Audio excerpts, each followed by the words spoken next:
The political left in Australia relies on the ignorance, sometimes willful, but sometimes completely innocent, of people who don't watch shows like this one, where we're trying to understand things and learn and grow together to make our country better.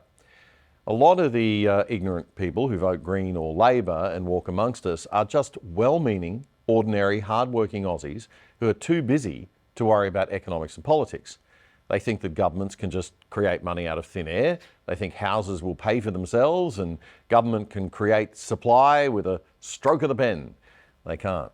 Governments don't create any wealth. They can channel resources sometimes to help the rest of Australia to more easily create wealth by enabling stuff to get done and built. That is what government is supposed to be for. That and, keeping us safe from foreign invaders, etc. I sure don't trust a Green Labor government to do that, that's for sure. But government, all up, is a cost on the rest of us that we pay for through our taxes because we need it. It is a necessary evil that we have allowed to become our sugar daddy, or sugar mummy more accurately these days. There are a lot more women than men really calling the shots in government. Yay, sisterhood. In the past decade or two, though, our country has simply shifted way too left-wing. The Greens have gone from being an environmental party to being a Marxist party, driving every woke, nutty idea that they can think of. One Brisbane City Councillor has a simple solution to find accommodation: break and enter. As a matter of practical common sense, it is better for people to check whether properties are vacant long term before trying to break into them. Yeah, that was the Greens candidate for Lord Mayor of Brisbane at the last City Council election in the Sunshine State. They've massively shifted to the radical loony left end of the political spectrum. Now, the Labor Party used to have sensible centrist policy and a very strong Labor right faction. Now we've got Albo, the university socialist, and Jim Chalmers and his little manifesto to run a centrally controlled economy that he wrote when he first got into power.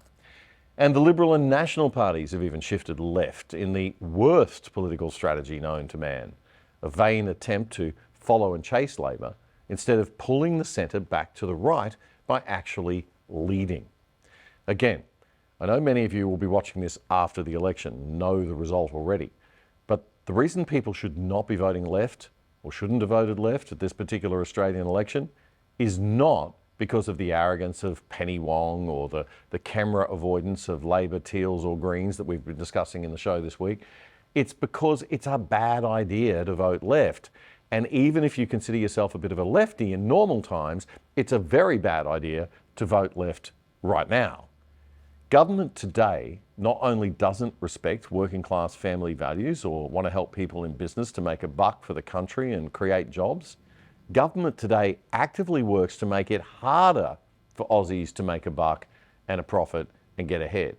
And if there's no chance of a profit, who wants to bother working their butts off and taking any risk? If a government job will pay more with much less stress and worry, why not take it? They disincentivise people from setting up a business by making it painfully hard and unrewarding.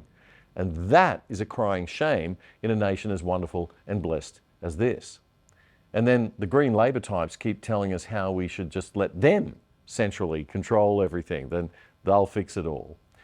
It's a Marxist lie as old as, well, Marx. And every election, they rely on the hard-working, normal, good people to buy their lie. And they do. Why? Because not everyone has the benefit of an economics education or awareness of what liberal free markets are all about or where Australia's wealth really comes from. Left-wing ideas sound nice. They sound compassionate and they sound kind. Income tax cuts for every taxpayer, energy bill relief, cheaper childcare, free TAFE. Yep, you can have free everything, like magic, woo! It's like the little girl or boy who wants to take the puppy home from the RSPCA, not understanding that long term she won't look after that puppy properly and she's too little and it'd be better off in the long run not coming home with her. So Dad has to step in and say, no, sweetie, we'd better not buy the little puppy. Just in case I'm confusing you, Albo and Bant are the little puppies in this analogy. Yeah, cute, right? The responsible dad, thinking about the long-term future of the country, is Dutton and Rennick and Hanson. And nobody likes Dad in the moment because he sounds like a meanie. He's the bad guy. He seems unkind, but he's not. He's just thinking long term, not short term. He's bringing an adult, grown up, delayed gratification perspective to the little girl's wonderful and beautiful and heartfelt desire to help the little puppy. In fact, he is actually the kinder one in this scenario.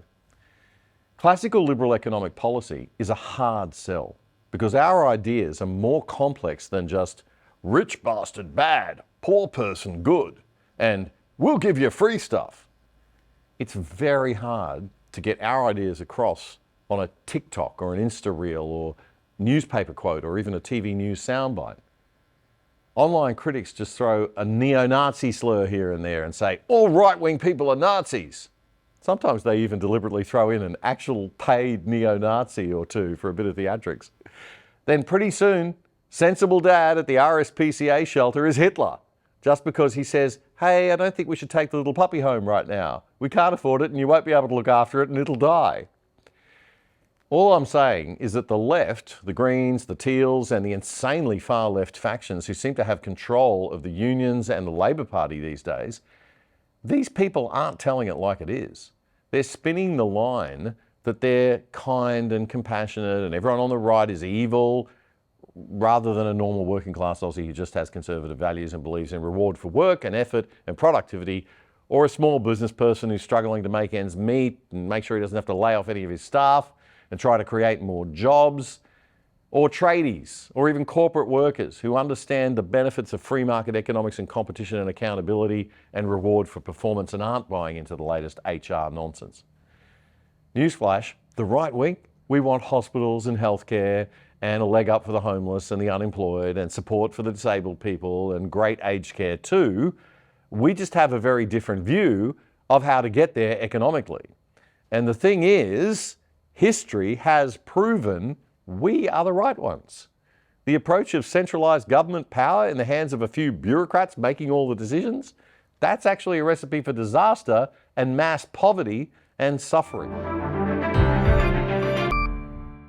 I want to tell you about a fantastic initiative that's happening out of Canberra right now. It's called the Awards for Men in Leadership. The awards are given out on International Men's Day, which is November 19.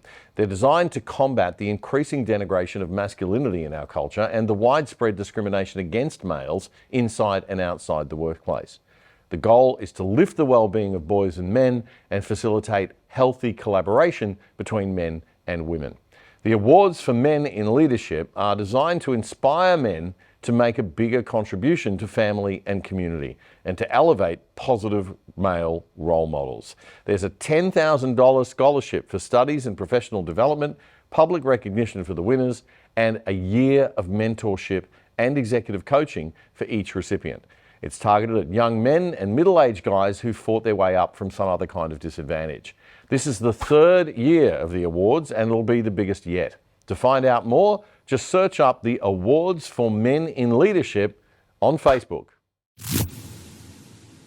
That was a segment from a recent episode of our fortnightly news commentary show, The Other Side, with me, Damien Curry.